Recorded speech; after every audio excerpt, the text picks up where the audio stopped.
Estamos com um puxinho, e mim tinha um filho fêmea, e lebo menina que gostar de baixo. E tudo sabe e trabalha baixo, e te vinha para manhã limpo.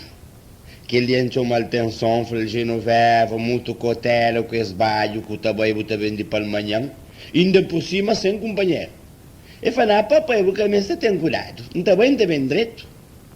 Bom, bem uns tempos, de novo a barriga começa a inchar.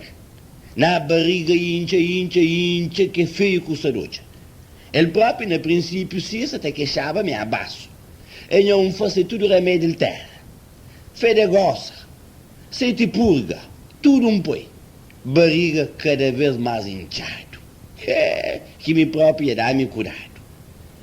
Que ele dia agora, compadre, por ser na casa, querer para de novo a você e piscar um olho no sei na quintal e flance. Compadre, eu não repara de novo. Não falei, compadre, não está para fazer ele próprio.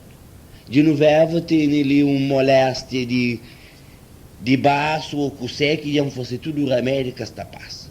Compadre, eu venho dentro do crânio e flan. Baço. Moço, que ele é cabaço. Cabaço. Que ele é cabaço. Cabaço.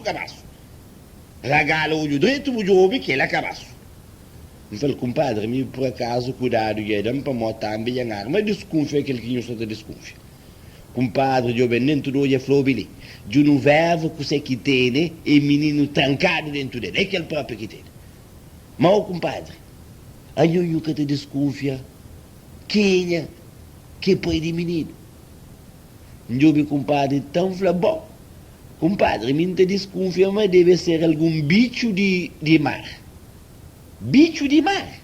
Mas, oh, Anastácio, vou que é um estarudo.